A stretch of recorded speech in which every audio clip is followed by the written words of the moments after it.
పూర్ణమదః పూర్ణమిదం పూర్ణాత్ పూర్ణముదచ్యతే పూర్ణస్య పూర్ణమాదాయ పూర్ణమేవావశిష్యతే. ఓం శాంతి శాంతి శాంతి.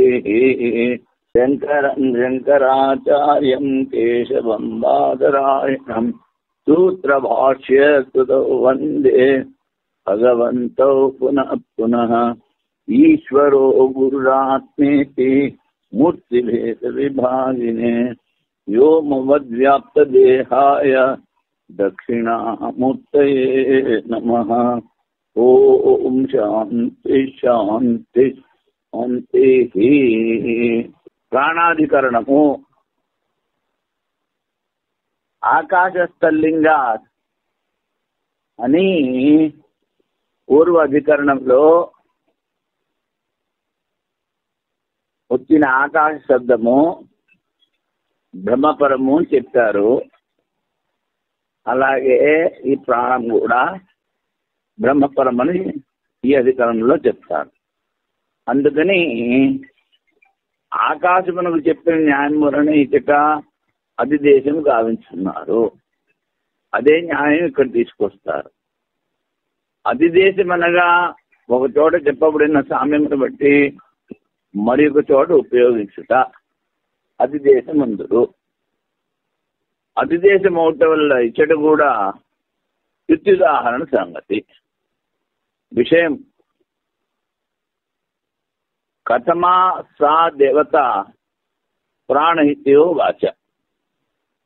నేనేం చెప్పాను, ముగ్గురు ఉద్గీత గురించి విచారం చేస్తున్నారు. అందులో ఆఖరి ప్రశ్న ఆకాశం ఆకాశాదేవ సముత్పద్యంతి అన్నారు. అలాగే మొదటిసారి అడిగినప్పుడు వాడు కథమాసా దేవత, ఆ దేవత ఎవరు అని అడిగితే ప్రాణమని చెప్పారు. అందుకని సామవేదం చెప్పు దేవతలను స్తోత్రం చేయవారిని ప్రస్తోత ఉద్గాత ప్రతిహర్త అందరు.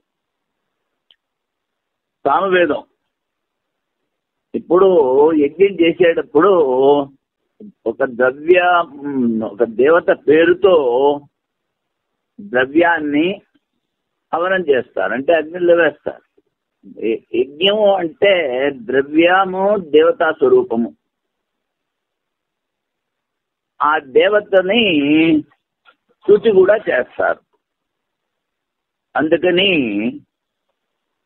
సామవేదము చెప్పుచు, యజ్ఞంలో 4 వేదాలు చెప్తారు, సామవేదం చెప్తూ స్తోత్రం చేయవారిని ప్రస్తోత ఉద్గాత ప్రతిహర్త అందరు.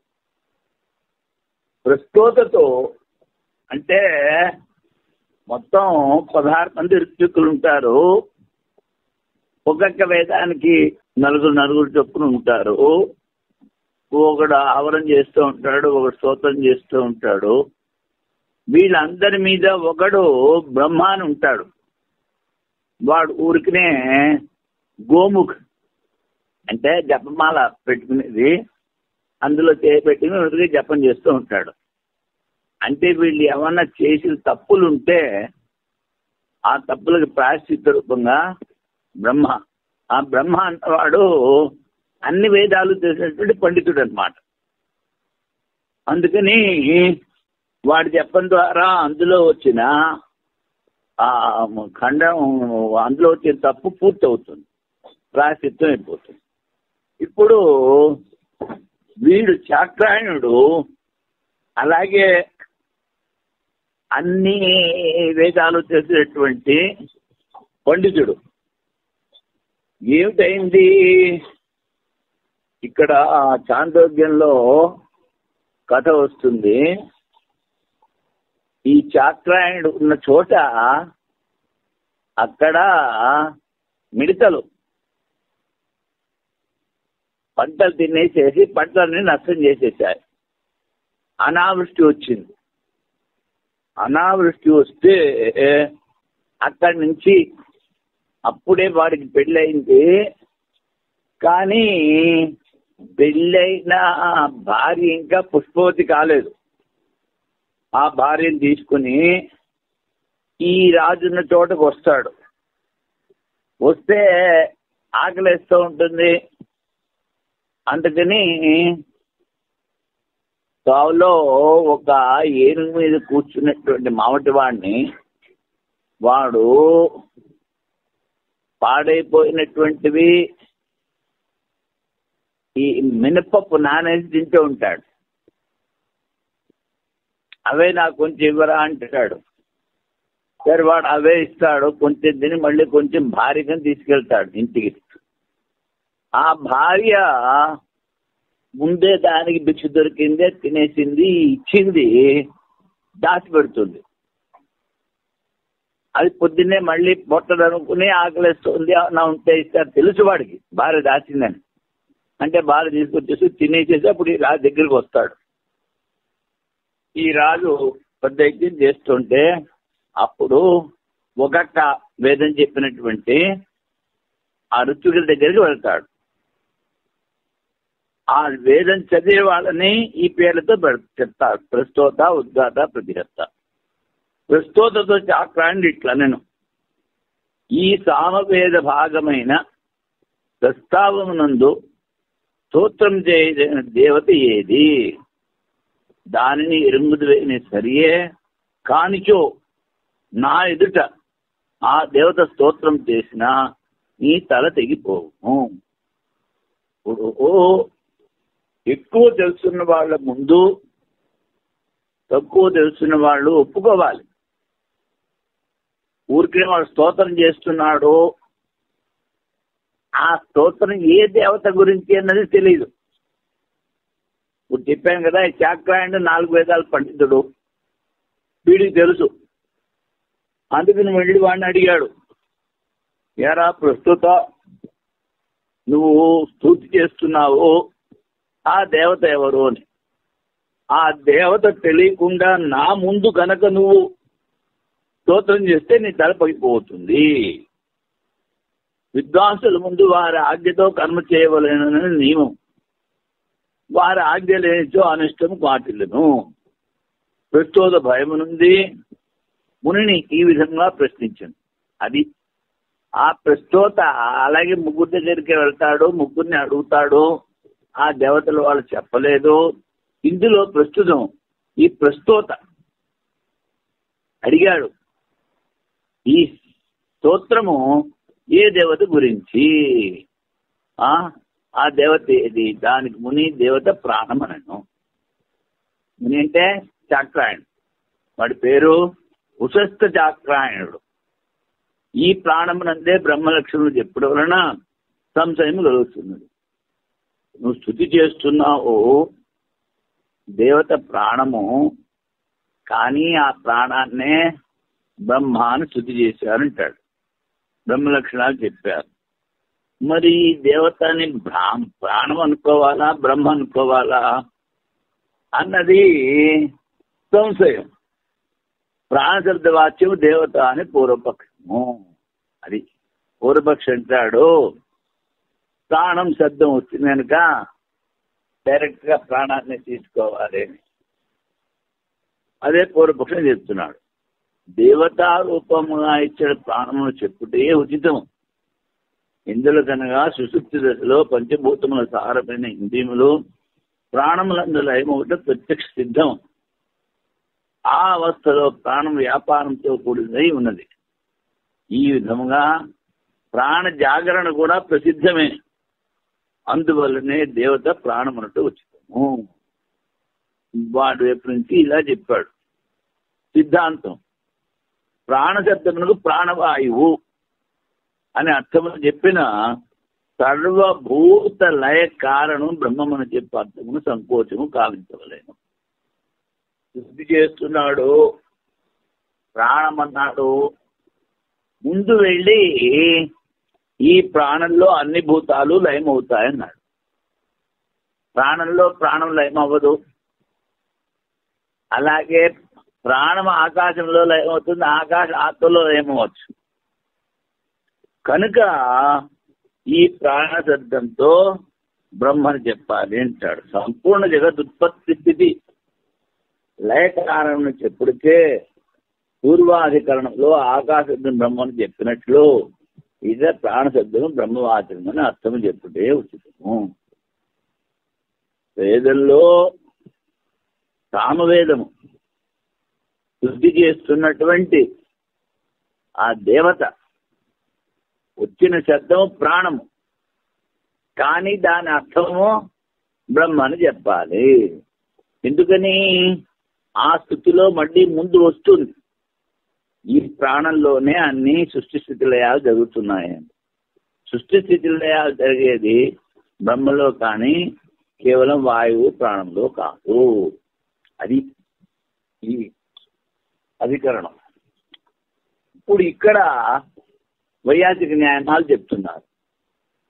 ముఖస్థో వాయు ఈశో వా ప్రాణ ప్రస్తావ దేవత వాయుర్భవేత్ తత్ర సుప్తౌ భూతసారేంద్రియ క్షయాత్. ముఖములో ఉన్నటువంటి నోటి నుంచి ముక్కు నుంచి గాలి పీలుస్తూ ఉంటాము, వదిలిపెట్టేస్తూ ఉంటాం. దాన్ని ముఖస్థ వాయువు అంటారు. ఇక్కడ ఆ దేవత ఎవరు అన్నప్పుడు అది శ్వాస ప్రశ్వాసలు కలిగేటువంటి వాయువా లేక అన్నిటినీ చేసేటువంటి ఈశ్వరుడా? ప్రాణ ప్రస్తావ దేవత. ప్రస్తావం అంటే ఆ స్తుతి చేసే దేవత ప్రాణమా ఈశ్వరుడా అన్నది సంశయం. అప్పుడు పూర్వపక్షి ఏమిటంటాడు? వాయుర్భవేత్ తత్ర సుప్తో భూత సారేంద్రియ క్షణ. అది వాయువే అవ్వాలి. ఎందుకంటే అన్ని ఇంద్రియాలు భూతాలతో చేయబడిన ఇంద్రియాలన్నీ సుషుప్తిలో ప్రాణంలో లీనమవుతాయి. ప్రాణం ఒకటి ఆడుతూ ఉంటుంది, ఇంద్రియాలు పనిచేయవు, మనస్సు పనిచేయదు. అందుకని ఇక్కడ వాయువు అనే చెప్పాలి ప్రాణశబ్దానికి అని పూర్వపక్షి మతం. సంకోచో అక్షపర్వత్వే స్యాత్ సర్వభూత లయశ్రుతే ఆకాశశబ్దవత్ ప్రాణశబ్ద తేనీశవాచక. సంకోచో అక్షపరత్వే స్యాత్. అక్షము అంటే ఇంద్రియాలు. ఇంద్రియాలన్నీ లయమవుతున్నాయని చెప్తే ఇక్కడ లయ శబ్దానికి అర్థము కుదించి చెప్పాల్సి వస్తుంది, తక్కువ చేసి చెప్పాల్సి వస్తుంది. నువ్వు వెళ్ళి రాజుగారిని ఒరే బంటు ఇలా రారా అంటే వాడు పాపం వస్తుంది. అలాగే ఇక్కడ అన్ని భూత లయము వినిపిస్తోంది. నువ్వు కేవలం ఇంద్రియాల లయం చెప్తే అది సంకోచం అవుతుంది. అందుకని సర్వభూత లయశ్రుతే సంకోచో అక్షపరత్వే స్యాత్. భూతాలు ఇంద్రియాలు భూతేంద్రియాలు అవన్నీ అంటే భూతాలతో చేపడిన ఇంద్రియాలన్నీను లయమవుతున్నాయి ప్రాణంలో, కనుక ప్రాణం చెప్పాలి అని నువ్వు ఈ లయ శబ్దానికి సంకోచం కనుక చేసినట్లయితే అది సరికాదు. ఎందుకని శృతిలో చెప్పారు సర్వభూత లయశ్రుతే, అన్ని భూతాలు లయమవుతున్నాయి. ఆకాశబ్ద ప్రాణశబ్దస్తేన ఈశవాచక. అక్కడ ముందు అధికరణంలో ఆకాశ స్థలింగాత్ అని చెప్పినప్పుడు ఆకాశబ్దం బ్రహ్మపరత్వముగా చెప్పాము.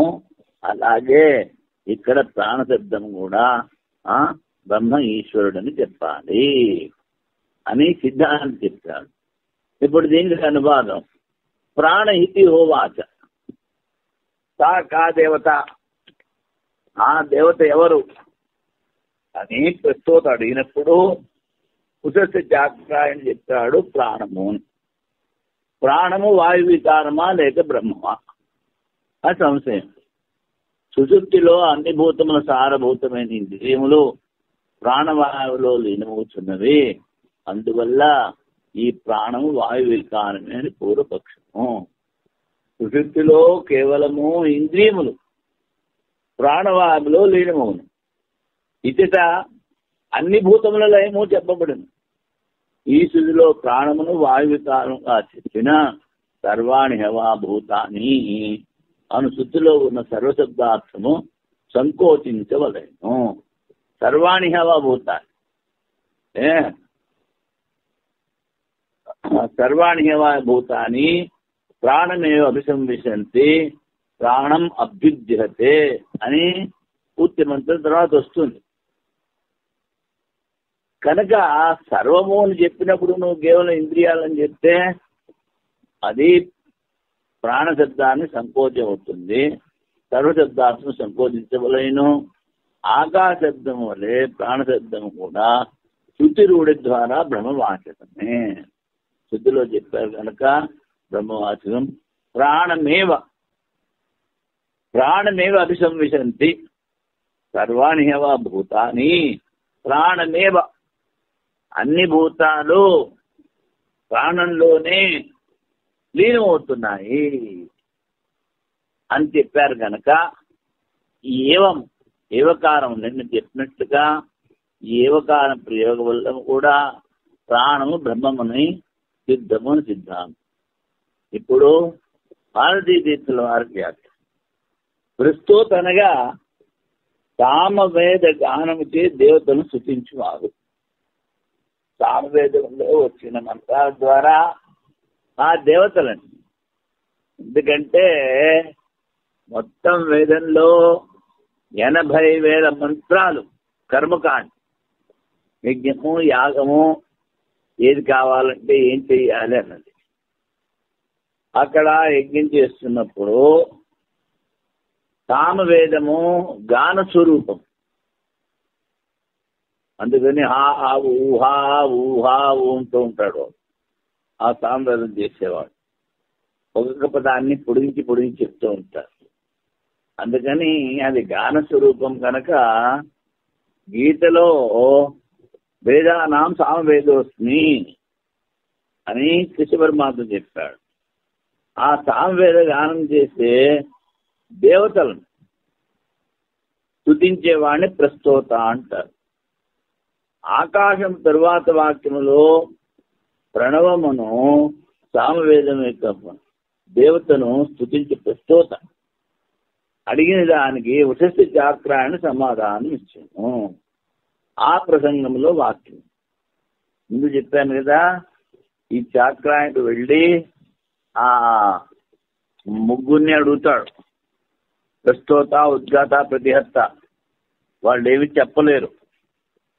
ఏమీ చెప్పలేకపోతే రాజుగారు చూస్తా అనుకుంటాడు, ఇదేమిట్రా ఒక్కసారిగా అంతా ఆగిపోయింది యజ్ఞము అని వీడి దగ్గరికి వస్తాడు. ఉషస్తి చాక్రాయణ దగ్గరికి వాడికి వచ్చి నమస్కారం చేసి, అయ్యా ముందు మేము మిమ్మల్ని చాలా వెతికాము, మీరు కనబడలేదు కనుక వీళ్ళని తీసుకున్నాము, వీళ్ళందరికీ ఎంత డబ్బిస్తున్నాను దానికి 2 గుణాలు ఎక్కువగా మీకు ఇస్తాము, మీరు ఈ యజ్ఞానికి అధిపతిగా ఉండండి అంటే బ్రహ్మ అంటే సరే అంటాడు. సరే అని అప్పుడు ఆ దేవతల పేర్లు చెప్పి వాళ్ళకి ఇప్పుడు మీరు స్తోత్రగానం చేయండి రా అంటాడు. అది అక్కడ ప్రసంగం. అందుకని స్తుతించి ప్రస్తోత అడిగిన దానికి ఉషస్తి చాక్రాయణ సమాధానం ఇచ్చింది. ఆ ప్రసంగంలోనిది ఈ వాక్యం. ప్రాణహితయో వాచ. ఆ ప్రస్తోత చేసే దేవత ఎవరు? ఈ దేవతని నీ తెలుసాని ముందు చాక్రాయణ అడిగాడు. ఆ ప్రస్తోత తెలియదు అన్నాడు. అప్పుడు ప్రస్తోత మళ్ళీ చాక్రాయణ అడిగాడు, ఆ దేవత ఎవరు అంటే దానికి ఆ చాక్రాయణ ఇలా చెప్పాడు. ప్రాణైతిహో వాచ సర్వాణి హవా ఇమాని భూతాని ప్రాణమేవ అభిసంవిశంతి ప్రాణం అభ్యుజ్యతే శేషా దేవత ప్రస్తావం అన్వాయత్త. ఈ భూతాలన్నీ కూడా ప్రాణుల్లోనే లీనమవుతాయి, అక్కడి నుంచే మళ్ళీ ఉత్పత్తి అవుతాయి. అదే ఈ ప్రస్తావ దేవత అని చెప్తారు. ప్రస్తావము ధ్యానింపదగిన దేవత ప్రాణం. సర్వభూతములను ప్రళయావస్థ ఎందు ఆ ప్రాణం అంతే లీనము. ఉత్పత్తి అవస్థ ఎందు మళ్ళీ దాని నుండి జనించును, అభ్యుజ్యహతే. ఆ దేవత ప్రస్తావ సంబంధమైనది. ఈ వాక్యంలో వచ్చిన ప్రాణశబ్దమునకు ముఖబిలాంతరవర్తి, ముఖబిలం అంటే నోట్లో ఉన్న ప్రాణమేమైనా అర్థమా లేక బ్రహ్మమా? ముఖబిలాంతరవర్తి వాయువే అగును అని భూతమున లయము అతడు సులభముగా అగును. సుషుప్తిలో అన్ని భూతముల సారము ఇంద్రియములు ప్రాణవాయంలో లేముచున్నవి కదా అనినా సర్వాణి హవా వై అన్న స్థితిలో ఇంద్రియముల లయం మాత్రమే చెప్పిన స్థితిలోని సర్వశబ్దము సంకుచితార్థమగును. శృతిరూఢి వల్ల ఏవకార ప్రయోగం వల్ల ఆకాశబ్దం వలె ప్రాణశబ్దము బ్రహ్మవాచకము. ప్రాణశబ్దం బ్రహ్మన్నది శృతి రూఢిలో గలదు. ప్రాణస్య ప్రాణం ఇది బృహదారణ్యకంలో చెప్పారు. ప్రాణమునకు ప్రాణము అంటే ప్రాణానికి కూడా ప్రాణము అంటే ప్రాణము దేని ద్వారా తెలుస్తుందో అది బ్రహ్మము అని అర్థం. ప్రాణస్య ప్రాణం అంటే బ్రహ్మానికి అర్థం. కనుక ప్రాణమునకు ప్రాణం బ్రహ్మముని చెప్పుటకే ద్వితీయ ప్రాణశబ్ద ప్రయోగం. కనుక ప్రాణశబ్దార్థము ఈశ్వరుడే. ఇలాగా భారతీయ తర్వాత చెప్తారు. ఇప్పుడు సూత్రం అత ఏవ ప్రాణ, ప్రాణశబ్దం బ్రహ్మపరము. పూర్వ సూత్రంలో చెప్పిన హేతువు వలననే, హేతు అంటే కారణం. కేవలము ఇంద్రియముల లయము ప్రత్యక్ష శృతి ద్వారా చెప్పినను సంపూర్ణ భూతముల లయములకు ఆధారం బ్రహ్మమున్నది. బ్రహ్మ యొక్క అసాధారణ హేతు. అన్ని భూతాలు బ్రహ్మలోనే లీనమవుతున్నాయి. ఇది కారణం. అన్ని భూతాలు లయమైనది ఏది ఒక భూతంలో కాదు, అది పరబ్రహ్మము. అవ్యభిచరిత మార్పు చెందని బ్రహ్మలింగమును చూచుచూ ప్రాణశబ్దాలు బ్రహ్మముని చెప్పవలేను. యథా సుప్తన కంచన స్వప్నం పశ్యతి అస్మిన్ ప్రాణే ఏకదైవ భవతి. నిద్రపోయేవాడు స్వప్నం చూడ్డు, ఈ ప్రాణంతో పాటు ఒకటైపోతాడు. ఈ ప్రాణం అంటే ఇక్కడ బ్రహ్మ. నిద్రించిన వ్యక్తి కళ్ళు చూసుడు లేదు, ప్రాణంతో ఏకీభవించును. ఈ కౌశితకే శృతి ద్వారా సర్వ ప్రపంచలయ స్థానము బ్రహ్మమని తెలియచున్నది. వాక్య ప్రమాణం కన్నా సన్నిధి ప్రమాణం. ఇది రాసుకోవాలి. శృతి, లింగ, వాక్య, ప్రకరణ, స్థాన, సమాధి, సన్నిధి. అందుకని ఈ శృతి, లింగ, వాక్యం మూడోది, సన్నిధి తర్వాతది. అందుకని వాక్య ప్రమాణం కన్నా సన్నిధి ప్రమాణం దుర్బలము. లోక ప్రసిద్ధి అగ్నించిత్కరము. లోకంలో ప్రాణం అంటే వాయువు చెప్తారు కదా, అంటే అది ఇక్కడ దానికి ఏ ప్రయోజనం లేదు. ప్రాణస్య ప్రాణ, ప్రాణమునకు ప్రాణము. మొదటి ప్రాణశబ్దం వాయుపరము, రెండవది బ్రహ్మపరములో సందేహం లేదు. అందువలన ప్రాణశబ్దము బ్రహ్మమే. అది ఇప్పుడు వచ్చిన ఆకాశబ్దము బ్రహ్మపరం చెప్పారు.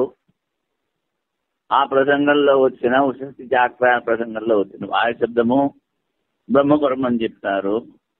ఇప్పుడు జ్యోతి, జ్యోతి అంటే అగ్ని, జ్యోతిశ్చరణాధికరణము. బ్రహ్మలింగమైన జగత్తు జన్మస్థితిలో కారణత్వం వలన ప్రాణశబ్దార్థం బ్రహ్మమన్నట్లు బ్రహ్మను తెలియజే హేతు లేనందున ముందు అధికరణంలో సృష్టి స్థితి లయాలు ఆ ప్రాణం నుంచి చెప్పారు కనుక అది బ్రహ్మకే సాధ్యం కనుక బ్రహ్మని చెప్పారు. ఇక్కడ అలా చెప్పేందుకు ఏమి హేతువు లేదు. ముందు అత యదత పరోదివో జ్యోతిర్దీప్యతే అన్న వాక్యంలో బ్రహ్మ గురించి చెప్పడానికి ఏమీ కారణం లేదు కనుక ఇక్కడ బ్రహ్మని చెప్పలేము అని ప్రత్యుదాహరణ సంగతి. ఏ కారణము ద్వారా జ్యోతిష్ శబ్దము బ్రహ్మమును చెప్పుడు వీలుగునో అట్టి చిహ్నమిచ్చట లేనందున, చిహ్నం అంటే హేతు కారణం కనుక ఇది ప్రత్యుదాహరణ సంగతి అంటాడు. హేతువు లేదు. మరి ఈ అధికరణానికి విషయం ఏమిటి? అదయత పరోదివో జ్యోతిర్దీప్యతే యదత పరో దివో. ఇక్కడ నుంచి దివ్ అంటే స్వర్గం, ఆ స్వర్గానికి పైన ఉన్నటువంటి జ్యోతి స్వరూపము ఏదైతే ప్రకాశిస్తోందో అది ఇక్కడ విచారణీయ వాక్యము. జ్యోతిష్ శబ్దము ఆదిత్యాదులకు వాచకమా లేక బ్రహ్మవాచకమా? దివో జ్యోతి దీప్యతే అన్నావు. ఈ జ్యోతి శబ్దము ఇక్కడ ఆదిత్యాదులకు చెప్పారా బ్రహ్మకు చెప్పారా? పూర్వపక్షి బ్రహ్మం యొక్క సన్నిధి లేనందున కార్యరూపమైన ఆదిత్యాదులకు జ్యోతి శబ్దమని చెప్పవలేను. వాక్య ప్రమాణం కన్నా లింగ ప్రమాణం బలవత్తరము. శృతి లింగ వాక్య ప్రకరణ స్థాన సమాఖ్య. అందుకని ఈ వాక్య ప్రమాణం వాక్యం తర్వాత వస్తుంది, ముందు లింగం వస్తుంది, శృతి లింగ వాక్యం. అందుకని వాక్య ప్రమాణం కన్నా లింగ ప్రమాణం బలవత్తరము అంటాడు గౌడు పూర్వపక్షి. లింగ ప్రమాణం ద్వారా జ్యోతిష్ శబ్దంలో కార్యజ్యోతులైన ఆదిత్యాదులు చెప్పవలేను. ఇక్కడ రాశారు చూడండి, ఇది గుర్తుపెట్టుకోండి. శృతిలింగ వాక్య ప్రకరణ స్థాన సమాఖ్యానం సమవాయే పాలదౌర్బల్యం అర్థయుక్తకర్ష అను పూర్వమీమాంసా సూత్రానుసారము లింగ ప్రమాణం బలవత్తరమైనది, శృతి ప్రమాణం స్వతంత్రము. లింగం మొదట శృతిని కల్పన చేసి ఆ తర్వాత కల్పిత శృతి ద్వారా అర్థం చెప్తాం. అర్థం చెప్పుటకు విలంబము ఉంది. అట్లే వాక్యాలు అర్థం చెప్పుడితే ముందు వాక్యము లింగాన్ని చెప్తుంది, ఆ లింగం శృతిని చెప్తుంది. అందుకని అర్థం చెప్పడానికి విలంబం అవుతుంది, లేట్. అలాగే ఈ అవన్నీను ఇప్పుడు సమాఖ్య తీసుకున్న సమాఖ్య పేరు, ఆ పేరు స్థానాన్ని కల్పన చేయాలి, స్థానం ప్రకరణం కల్పన చేయాలి, ప్రకరణ వాక్యాన్ని కల్పన చేయాలి, వాక్య లింగాన్ని కల్పన చేయాలి, ఆ లింగం మళ్ళీ శృతిని కల్పన చేయాలి. శృతి చెప్పగానే డబ్బిగా అర్థం చెప్పేస్తుంది, వాడు ఇంత చేసుకొచ్చే లోపల శృతి చెప్పేస్తుంది. అందుకని ముందున్నది ఎక్కువ ప్రమాణం. వాక్యాదులు అర్థం చెప్పుడితే ఒకదాని తర్వాత కూడా దూరం కూర్చున్నది. వాక్య ప్రమాణం కన్నా లింగ ప్రమాణం బలమైనదని చెప్పాను. అందువలన వాక్య లింగ కల్పన చేసి లింగం స్థితి కల్పన చేసి అర్థము చెప్పవలను కనుక అప్పుడు సిద్ధాంతం. ఇక్కడ పూర్వపక్షి తర్కం యుక్తి సమంగా చెప్తాడు. అంటే వాడు చెప్పే యుక్తిలో ఒక విధంగా చూస్తే మనకి దోషం కనిపించదు. అతి సూక్ష్మమైన విచారం చేసి భాష్యకారుడు వారు చెప్పే సరికాదు అని చెప్తాడు. అది మనం పట్టుకోవాలి. అందుకని జ్యోతిష్ శబ్దం పరబ్రహ్మమని అర్థము. పాదోశ సర్వభూతాన్ని ద్విపాదస్యామృతం దివి అని ఈ ప్రసంగంలో వాక్యం వచ్చింది.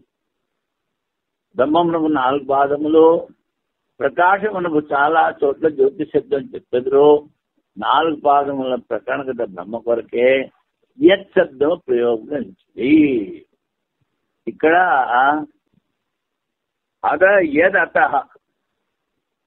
అథ తర్వాత యత్ ఏదైతే ఉందో అత పరో దివో ఆ దిలోకానికి పైన జ్యోతి ఏదైతే ప్రకాశిస్తుందో అక్కడ శృతిలో యత్ పదం వచ్చింది. యత్ శబ్దం ప్రయోగించింది. విశేష ప్రదేశంలో బ్రహ్మం ఉన్నదని చెప్పినా అది తప్పగా ఉపాధికము. ఇప్పుడు స్వర్గానికి పైన జ్యోతి శబ్దం ఉంది, అదే బ్రహ్మము అని చెప్తే సర్వవ్యాపకమైన బ్రహ్మకి నువ్వు సీమిత అర్థం చెప్తావు. అది కుదరదు. ఆధారము లేక అధికరణం ఉద్దేశించుట ఉపాసన కొరకు ఉచితమే. అక్కడ ఆధారం కానీ అధికరణం అది కనుక చెప్పినట్లయితే అది ఉపాసన. జ్యోతి దీప్యతే అనే వాక్యంలో బ్రహ్మ ఉల్లేఖించబడింది అని ఈ అధికరణ విషయాల్లో కొంచెం ఈ అధికరణం గురించి చెప్పారు. ఇప్పుడు వైయాసిక న్యాయమాల. కార్యం జ్యోతిరుద బ్రహ్మ జ్యోతిర్దీప్యతే తథా బ్రహ్మణో సన్నిధేహే కార్యం తేజో లింగ బలాదపి. కార్యం జ్యోతి ఉత బ్రహ్మ. ఈ జ్యోతి శబ్దము కార్యవాక్యము లేక బ్రహ్మమా?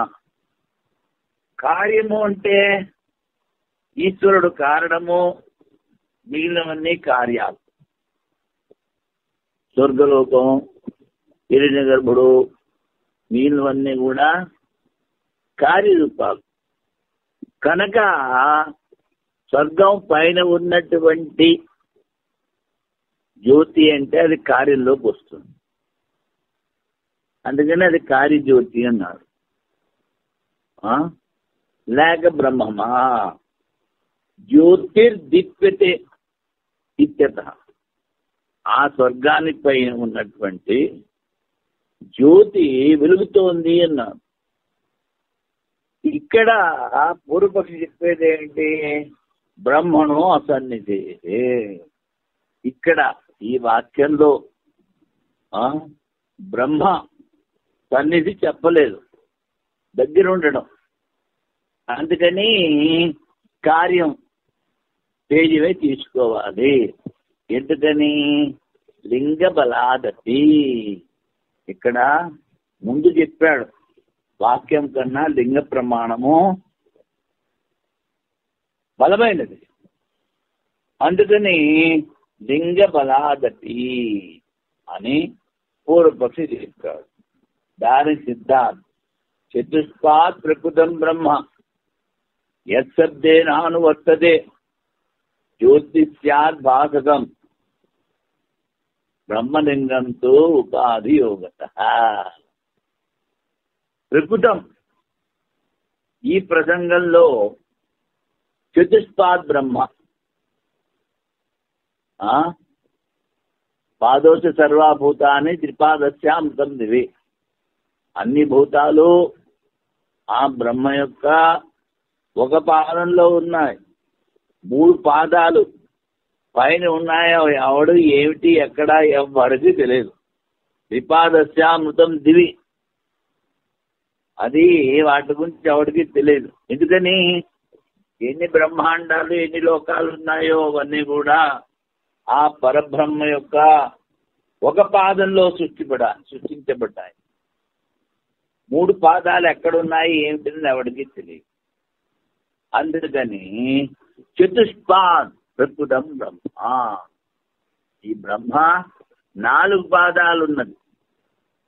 ఆ బ్రహ్మని ఇక్కడ యత్శబ్దంతో చెప్పారు. ఎక్కడైతే ఈ వాక్యం గురించి నువ్వు విచారం చేస్తున్నావో అథ యదత యత్శబ్దం, ఈ యత్శబ్దం వచ్చింది. యత్శబ్దము ఆ బ్రహ్మను గురించి చెప్తోంది అంటాడు సిద్ధాంతం. చతుష్పాద్ బ్రహ్మ యత్శబ్దేన అనువర్త్యతే జ్యోతిష్యాద్ భాసకం బ్రహ్మలింగం ఉపాధియోగత. ఇక్కడ నువ్వు బ్రహ్మని చెప్తున్నావు. జ్యోతిష్ శబ్దం భాసకం. జ్యోతి అంటే ప్రకాశించేది. బ్రహ్మలింగంతో ఉపాధియోగత. మరి నువ్వు లింగం అన్నావు, లింగ ప్రమాణం బలమైంది అన్నావు. అది ఉపాధి వల్ల కలుగుతోంది. కానీ ఉపాధి కనుక తీసేస్తే నిర్గుణ నిరాకార బ్రహ్మనే ఇక్కడ ఉపాధిని చెప్పారు అని సిద్ధాంతి. ఇప్పుడు దీని అర్థం చూడండి. అదే దశ పరో దివో జ్యోతిర్దీప్యతే. జ్యోతి శబ్దం అర్థం కార్యజ్యోతియా లేక బ్రహ్మమా. బ్రహ్మ ప్రకరణం కానందువల్ల వాడు ఏమిటిన్నాడు? బ్రహ్మణం అసన్నిధే, బ్రహ్మ ప్రకరణం కాదు. ఇదం భావా తదిదం అస్మిన్ అంత పురుషే జ్యోతి. ఈ పురుషుని లోపల ఉన్నటువంటి జ్యోతి అను వాక్యంలో జఠరాగ్నితో అభేద రూపమైన జ్యోతిర్లింగము ప్రతీతం అవుతుంది. ఇక్కడ జ్యోతి జఠరాగ్నికి చెప్పారు. అహం వైశ్వానరో భూత్వా ప్రాణినాం దేహం ఆశ్రితని భగవద్గీతలో చెప్తారు. వైశ్వానర అగ్ని రూపంలో అందరి ప్రాణుల ఉదరంలో ఉన్నాను, నేనే అన్ని అరిగిస్తున్నా అని ఈ స్థితిలో కార్యజ్యోతిని చెప్పేది. అందుకని ఇక్కడ కార్యజ్యోతి అంటాడు. ఉత్పత్తి చెందింది కార్యం అని పూర్వపక్షం. పాదోష సర్వభూతాన్ని దిపాదశ్యామృతం దివి అని వెనుకడి స్థితిలో చెప్పిన 4 పాదములలో బ్రహ్మము ప్రకృతం. ఇది ఈ వాక్యం దేని గురించి చెప్పారు? బ్రహ్మ గురించి చెప్పారు. యదత అన్న చోట ఆ బ్రహ్మమును ఇజట యత్శబ్దంతో అనువృత్తి గావించేది. ముందు ఒక నౌన్ చెప్తాం, దాని తర్వాత ప్రొనౌన్ చెప్తాం. రామ ఈజ్ కమింగ్ అంటే రాముడు వస్తున్నాడు. సహా భోజనం కరోతి, ఆ వచ్చిన రాముడు భోజనం చేస్తున్నాడు. రామ ఆగచ్చతి సహా భోజనం కరోతి అన్నప్పుడు is coming, Rama is coming, he is eating అంటే అది ప్రొనౌన్ అయిపోయింది. దాన్ని సర్వనామము అంటారు సంస్కృతంలో. అందుకని ముందు ఆదోష సర్వభూతాన్ని తిప్పాదశ్యామృతం దివి అని ఏదైతే చెప్పారో బ్రహ్మ గురించి, దాన్ని మళ్ళీ ఇక్కడ యత్శబ్దంతో చెప్తారు. బ్రహ్మ స్వయంగా ప్రకాశించు జగత్తును ప్రకాశింపజేయుతున్నది. స్వయం ప్రకాశం. సత్య భాష సర్వమిదం భాష, దాని ప్రకాశం వల్ల ఇదంతా ప్రకాశిస్తుంది. తేజోలింగము ఉపాధితో ఉన్న బ్రహ్మం నందు కల్పన గావించవచ్చు. నువ్వు తేజస్సు అన్నావు, అది ఉపాధితో ఉన్న బ్రహ్మంలో కూడా ఉపాధి ఏమిటి? అక్కడ ఆ సూర్యుడి కన్నా ఆ స్వర్గానికి పైన ఉన్న సూర్యుడు వాడు ఉపాధి, వాడిలో కూడా ప్రకాశం ఉంది. తరగతి చెప్పిన రీతిలో జ్యోతి శబ్దము బ్రహ్మం అని అర్థము. ఇప్పుడు భారతీయ రీతుల వారి వ్యాఖ్య చాందోగ్యోపనిషత్తు తృతీయ అధ్యాయంలో కొంచెం చెప్తాడు. కొంచెం చెప్పి మళ్ళీ ముందుకు పోయిన దగ్గర గురించి ఇంకా వ్యాఖ్యానం ఎక్కువ అవుతుంది. అప్పుడు బాగా అర్థం అవుతుంది. చాందోగ్యోపనిషత్తు తృతీయ అధ్యాయంలో గాయత్రి విద్యలో హృదయ చిద్రోపాసన చెప్పిన తర్వాత ఈ విధంగా చెప్తుంది. చాందోగ్యోపం ముందు చెప్పాను. ఈ చాందోగ్యోపనిషత్తులో 5 అధ్యాయాలు ఉపాసన గురించి చెప్తున్నారు. గాయత్రి విద్య అంటే గాయత్రి ఉపాసన అని అర్థం. హృదయానికి 5 ఛిద్రాలు ఉన్నాయంటారు, హోల్స్. దాని ఉపాసన చెప్పారు. గాయత్రి విద్యలో హృదయ ఛిద్ర ఉపాసన. అందుకని 3వ అధ్యాయంలో ఏమున్నాయి? ఉపాసనలు ఉన్నాయి. ఇందులో చాందోగ్యంలో 5వ అధ్యాయం వరకు ఉపాసన, 6, 7, 8 బ్రహ్మ విద్య. అత ఎదత పరోదివో జ్యోతిర్దీప్యతే. ఈ స్వర్గలోకముల మీద అన్ని లోకముల పైన ఏ జ్యోతి ప్రకాశించున్నదో అని దాని అర్థం. ద్యులోకమునకు పైన ప్రకాశించున్నది నేత్రములతే విషయమును గ్రహింపజేయు కార్యరూపం తేజమా. ఇక్కడ ఈ జ్యోతి శబ్దం వచ్చింది. ఇది కార్యం, సూర్యుడు చంద్రుడు లేక బ్రహ్మమా అంశం. బ్రహ్మ అసన్నిహితమట వలన ఇక్కడ ద్యులోకమున పైన ప్రకాశిస్తున్నది అన్నప్పుడు ఈ బ్రహ్మ శబ్దం ఇక్కడ దీనికి దగ్గర ఎక్కడ కనిపించట్లేదు. ఈ జ్యోతి బ్రహ్మపరం కానేది. గుర్తులు లింగము ముందు చెప్పాడు. వాక్య ప్రమాణం కన్నా లింగ ప్రమాణం బలీయం. ఆ లింగ ప్రమాణం ఉండటం వల్ల, గుర్తులు ఉండటం వల్ల కార్యరూపమైన జ్యోతి అంటే యుక్తియుక్తము. అదే సరే. ఇదం మావతదేం అస్మిన్నంత పురుషే జ్యోతి. ఈ పురుషుల లోపల ఉన్న జ్యోతి, అన్నిట్లోనూ జ్యోతి ఉంది, అన్నింటినీ ప్రకాశింపజేస్తుంది. పురుషుడు అంటే ఇక్కడ జీవుడు. ఈ జీవుడు లోపల ఉన్న జ్యోతి జఠరాగ్ని అభిన్నమైన జ్యోతి చేసినాము. ఇప్పుడు చెప్పాను కదా, ఆం వైశ్వానరో భూత్వా ప్రాణినాం దేహమాశ్రిత. అప్పుడు ఇది ఈ జ్యోతి పురుషుల లోపల ఉన్న జ్యోతి జఠరాగ్ని అభిన్న జ్యోతి చిహ్నము చెప్పబడుతున్నది అని పూర్వపక్షము. జ్యోతి బ్రహ్మ కాదు. ఎందుకని?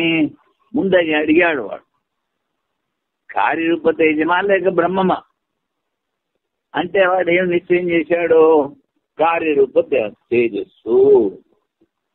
అసన్నిహితమని నీవు చెప్పడు సరికాదు. గాయత్రి ఖండములో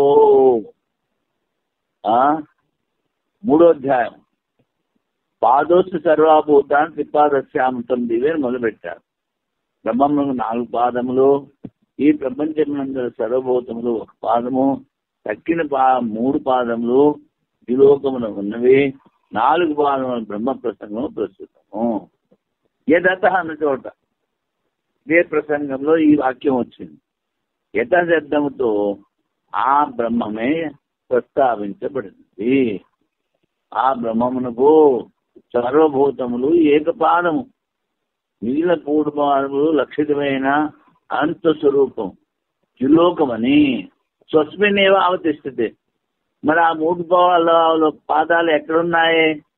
వాడి మహిమలో ఉన్నాయి. వాడికి తెలియదు. తన స్వరూపంలో ఉన్నాడని అర్థం. జ్యోతి శబ్దం బ్రహ్మను చెప్పలేదంటే సరికాదు. జ్యోతినిగా ప్రకాశింపచేయనని అర్థం. బ్రహ్మ జగత్తును ప్రకాశింపచేస్తున్నది. ఉపాధి గల బ్రహ్మమునందు తేజోలింగం కల్పించబడింది.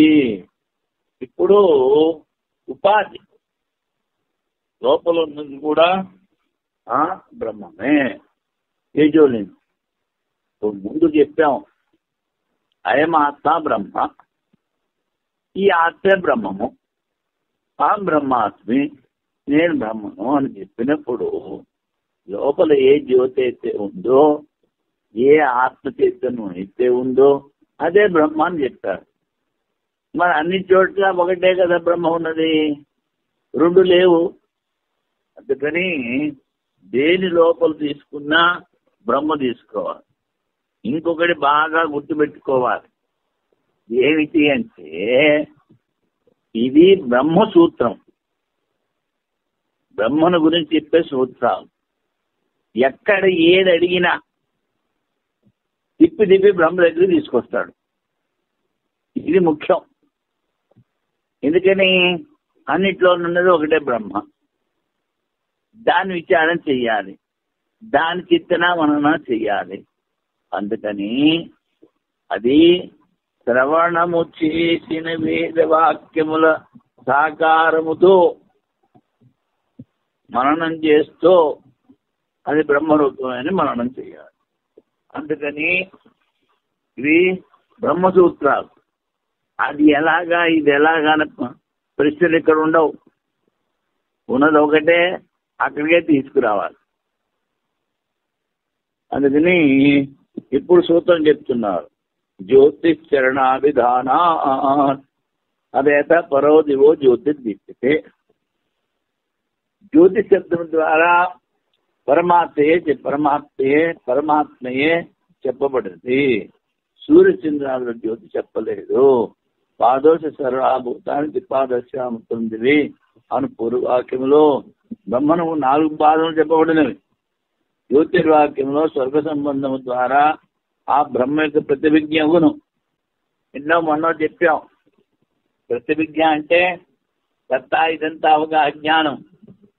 సోయం దేవదత్త, కాశీలో కనిపించిన దేవదత్తే ఇప్పుడు ఇక్కడ కనిపిస్తున్నాడు. అది ప్రతిభిజ్ఞ. దత్తా ఇదంతా అవగాహ జ్ఞానం ప్రతిభిజ్ఞంలో దాని భావం మరియు ధర్మము, దీని భావధర్మములో విశీకరించి నిశ్చయ జ్ఞానమునకు నిశ్చయ జ్ఞానమును ప్రత్యభిజ్ఞ అందరు. సోయం దేవదత్త, అదే ఇక్కడ చెప్తారు. తావానస్య మహిమ తతో జ్ఞానస్య పురుష పాదోష సర్వభూతాన్ని త్రిపాదస్య అమృతం దిది. వాని మహిమ అంత ఎక్కువ. ధ్యాయాస్య పురుష, చాలా ధ్యానం చాలా పెద్దవాడని పురుష. తతో ధ్యాయాస్త, అన్నిటికన్నా పెద్దవాడు. పాదోష సర్వభూతాన్ని త్రిపాదస్య అమృతం. వాని మహిమను చెప్పుచున్నారు. వాని 3 పాదములు పరమాత్మ యొక్క 1 పాదములో సంపూర్ణ సృష్టి కలదు. వాని మహిమను చెప్పుతున్నారు. వాని 3 పాదములు స్వర్గమునకు పైన అమృతమేముగా ఉన్నది. ఇచ్చట బ్రహ్మకు 4 పాదములు, దానిని చేసినను దానిలో జ్యోతి శబ్ద ప్రయోగం కనిపించింది. అందువల్ల బ్రహ్మలో జ్యోతి శబ్ద ప్రయోగము అవిరుద్ధము. సర్వవ్యాపకమైన బ్రహ్మ ఉపాధి విశేషమును అనుసరించి ఔపాధిక రూపంలో నిర్దేశించి చెప్పవచ్చును. ఎందుకంటే ఉపాధిలో ఉన్నదాన్ని తేలిగ్గా ఉపాసన చేయొచ్చు. నిరాకార నిర్గుణ బ్రహ్మ ఉపాసన అంటే కుదరదు, అది విచారం. అందుకని బ్రహ్మ ఉపాధి విశేషమును అనుసరించి ఔపాధిక రూపంలో నిర్దేశించి చెప్పవచ్చును. వాటితో చెప్పచ్చు. అధికరణం అనగా ఆధార నిర్దేశం, ఆధారం. ఉపాసన కొరకు చెప్పబడింది. ఇక్కడ ఉన్నాడు, ఇక్కడ ఉపాసన చెయ్యి అంటే మిగిలిన చోట్ల లేడేనా? అంతటా వ్యాపించున్నాడు, నువ్వు అంతటా చూడలేవు కనుక ఇక్కడ చెయ్యి. ప్రతీక రూపం ముందు చెప్పాను. సంవిద్ రూపము, ప్రతీక రూపం. ఉపాసన ప్రతీక రూపము అన్యత్ర అన్యదృష్ట్యా ఆలంబనము ప్రతీకం అందరు ఉన్నది. శాలిగ్రామం శివం, దాన్ని శాలిగ్రామాన్ని నువ్వు విష్ణువు అనుకుంటావు. అంటే అన్యత్ర అన్యదృష్ట్య ఆలంబనం. ఆ శాలిగ్రామం మీద విష్ణువుని ఆరోపించి నువ్వు ఉపాసన చేస్తున్నావు. నామాది ప్రతీకములు, నామము రామ కృష్ణ ఈ నామము అది ప్రతీకములు. వారిని బ్రహ్మనుకుని ఉపాసన చేస్తున్నావు. ఉత్తరస్థ జ్యోతిని ప్రతీకముగా భావించి బ్రహ్మోపాసన చేసినను దోషం లేదు. మరి ఉదరస్థము అంటే పొట్టలో, అది బ్రహ్మ. దాన్ని ఎలాగ ఉపాసన చెయ్యాలి అంటే, చెవులు మూసుకున్నప్పుడు లోపల నుంచి అగ్ని దగదగా మడుతున్నట్లు కానీ, ఒక ఆంబో తరుస్తున్నట్టుగా కానీ అది సౌండ్ వస్తుంది. అది బ్రహ్మ అని ఉపాసన చేయాలి. అలాగే ఒక జీవించిన వ్యక్తిని ముట్టుకుంటే కొంచెం వెచ్చగా ఉంటుంది శరీరం. ఆ వేడి ప్రాణం మూలాన వచ్చిందనుకుంటాం. ప్రాణంలో వేడి ఎక్కడి వచ్చింది? ప్రాణస్య ప్రాణ, ఆ పరమాత్మ నుంచి వచ్చింది. ఆ విధంగా పరమాత్మని ఉపాసన చెయ్యాలి. అందుకని ఉదర్శ జ్యోతిర్ ప్రతీకముగా భావించి దానిలో బ్రహ్మోపాసన చేసిన దోషం లేదు.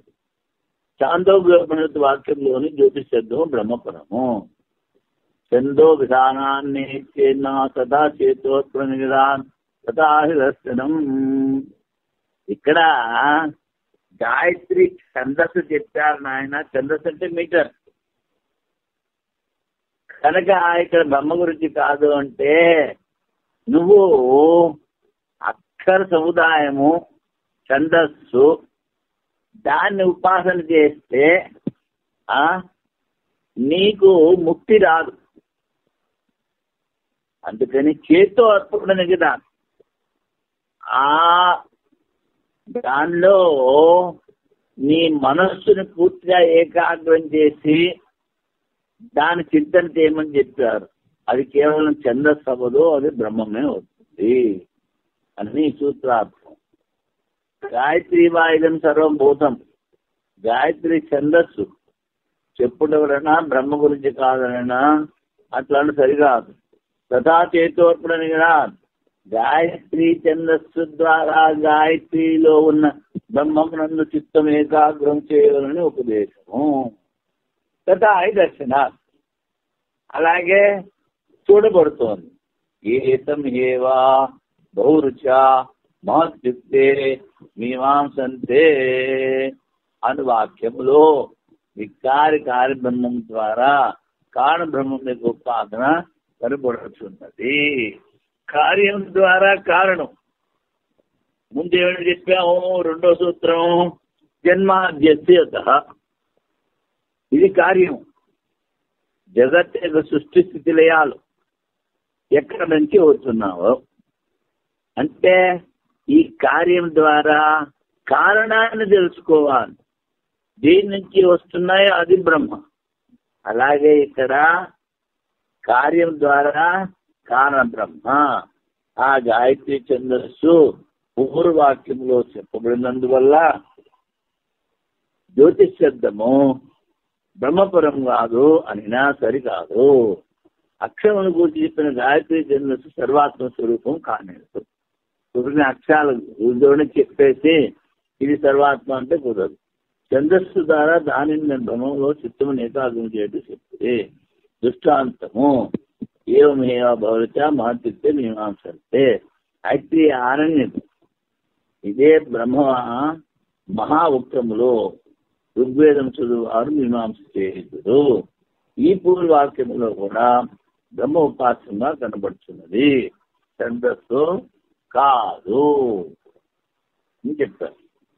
ఇప్పుడు భూతాది పాద వ్యపదేశోపపత్తేశ్చ ఏవం